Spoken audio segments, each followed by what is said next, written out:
Hello guys, here's here about one more Verizon came on the Corporate PK channel on the Array DSA, and this is Array DSA part 35 which we are covering in today's video. Okay, Array part 35, and in today's video we are learning about array range queries. If you don't know what is the array range query, so in today's video I will be clear your whole concept about the range queries. Okay, so please get ready for it, and please like this video, share with friends, subscribe to my channel, and if you are new on my channel, so do not forget to all the notification bell also, and do not forget to subscribe with my channel.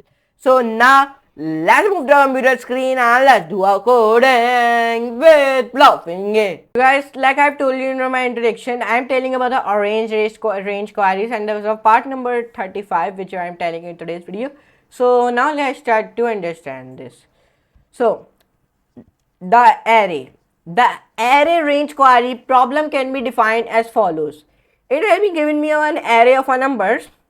The array range query problem is to build up a data structure that can be efficiently answer queries of a particular type mentioned in terms of an interval of the indices. The specific query can be of type maximum element in the given range, most frequent element in the given range of queries like these. Now there are type of array range queries. There are some types of range queries, let me tell you, but let's ask this question for Google.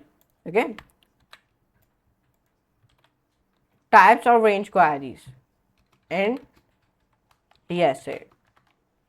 Now a range query is a common database operation that can be retrieve all records some value between an upper and lower boundary. For example, list all employees with 3 to 5 years experience. What are types? What are the 4 types of arrays in C++? Okay, single dimensional array, I have told you that also, and multi-dimensional array. What is the break of single dimensional array? It is one collection of elements of the same data type stored in the contiguous block of a memory. Then multi-dimensional array. It is an array that can contains one or more array as its elements. We will see this in the next section, multi-dimensional arrays in C++.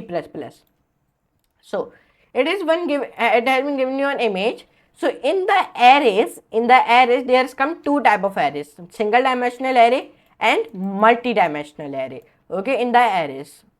So now if we come here, if I ask from the ChatGPT, please tell me now let's see. Sure, in data structure algorithm array range query, first range sum query.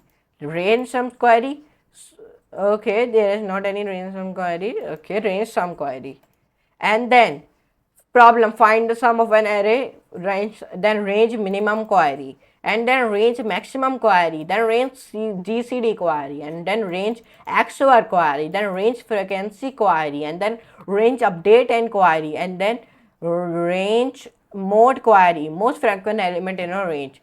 So you can copy this all the arrays types of an array of the range queries, and you will be paste it in your notepad, so it will be help you in your professional life. Okay, and it has given me one examples and problems also, and optimizations also. So I'm not reading all the thing because this is not my topic. Means I'm telling only about the types, not his problem, his solutions. Okay, so if I tell from the Google,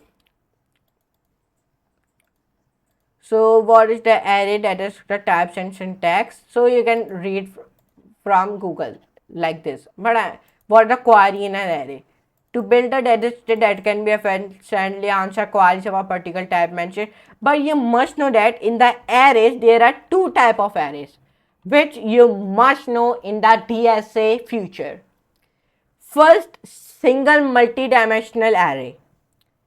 And single dimensional array. Second, multi-dimensional array.